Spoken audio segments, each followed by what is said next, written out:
नमस्कार दोस्तों, मैं शालिनी ग्वालियर खबर की तरफ से आप सभी का स्वागत करती हूँ। चंबल के बागी इस श्रृंखला में आज जिस डाकू की कहानी आपके सामने लेकर के आई हूँ वो कहानी है मोहर सिंह की।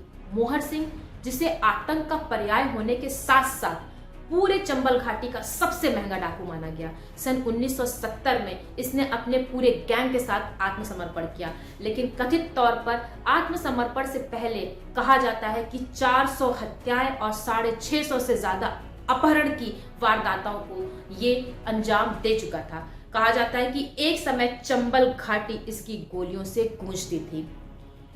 सन 1958 में मोहर सिंह पहली बार पुलिस रिकॉर्ड में आया, जब गांव में एक रंजिश के चलते इसने गांव के कुछ लोगों की हत्या की और बिहार में भाग गया।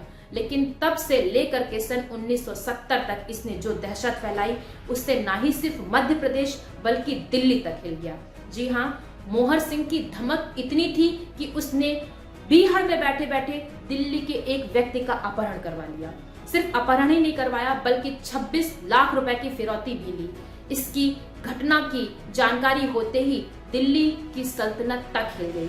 उसके बाद इसके ऊपर 2 लाख रुपए का इनाम रखा गया और इसके पूरे गिरोह पर 12 लाख रुपए का इनाम रखा गया, जिसके चलते सिर्फ सरकार ने ही नहीं बल्कि चंबल के भी बाकी 10 सरगना ने इसका लोहा माना और इसको सबसे ज्यादा कुख्यात और चंबल का सबसे महंगा डाकू घोषित कर दिया।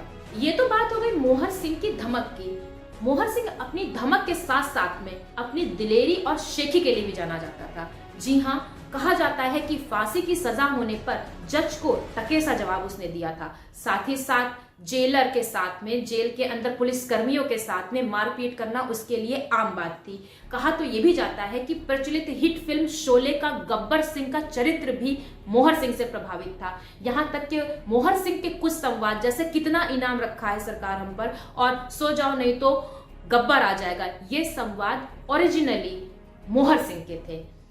ये भी कहा जाता है कि कभी कभी मोहर सिंह की शेखी जो है वो फीकी भी पड़ी है। ये बात है जब मोहर सिंह ने आत्मसमर्पण कर दिया था सन 1978 में और कमला सिंह नाम की एक दस्यु, एक महिला डाकू को पुलिस ने गिरफ्तार किया था। असल में कमला सिंह अपनी अत्याचारों और आतंक के लिए कम, लेकिन अपनी सुंदरता के लिए, अपनी प्रभावी पर्सनालिटी के लिए, व्यक्तित्व के लिए जानी जाती थी और उसको देखने के लिए थाने में बहुत भीड़ इकट्ठा हुई। जब भीड़ इकट्ठा हुई तो मोहर सिंह भी थाने में आए और उन्होंने देखा कि हाँ काफी भीड़ इकट्ठा। तो उनसे जब थानेदार ने कहा कि भाई आप क्यों आए हैं, आप तो खुद इतने बड़े दस्यु सरगना थे, आप तो खुद इतने बड़े डाकू थे, तो वो कहते हैं कि यही तो देखने आए हैं कि ये लड़की, ये मोड़ी है कौन जिसको देखने इतनी भीड़ जमा हुई है। इस चीज को देखते हुए कहीं ना कहीं उसको ये लगा कि कभी वो इतना प्रचलित नहीं हुआ, कभी उसको देखने के लिए इतनी भीड़ नहीं आई और उसको अपनी शेखी थोड़ी सी फीकी पड़ती दिखाई पड़ी। फिलहाल वास्तव में मोहर सिंह के हाव भाव से यही लग रहा था कि वो इस बात से अचंभित थे। धमक, शेखी, दिलेरी, हिंसा, आतंक, बंदूक, गोलियां, ये सब परिचय थी मोहर सिंह का। लेकिन रिहाई के बाद सामान्य जीवन जीने के लिए, एक सामान्य व्यक्ति का परिचय पाने के लिए सरकार ने उसको 35 एकड़ जमीन दी थी जिसपे वो किसानी कर सके और उसने किया भी वही। लेकिन साथ में ही उसने राजनीति में आने का भी भरसक प्रयत्न किया। लेकिन कहा जाता है ना कि बंदूक के धौंस के बिना, उसके आतंक के बिना कहाँ राजनीति में वर्चस्व जमाया जा सकता है।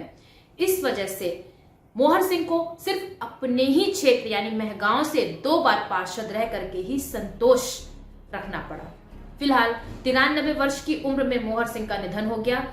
लेकिन अगर उनकी जिंदगी को फ्लैशबैक में जाकर के देखा जाए और एक छोटा सा सारांश निकाला जाए तो कहा जा सकता है कि उसने अपनी जवानी और आधा जीवन बिहार और जेल में बिताया और बाकी का आधा जीवन अपनी आधी हसरतों के साथ में गांव वालों को, पत्रकारों को, नई पीढ़ी को, बच्चों को अपनी कहानी, किस्से सुनाते हुए बिता दिया। कैसी लगी ये कहानी जरूर बताइए। ग्वालियर खबर से मैं शालिनी वर्मा, नमस्कार।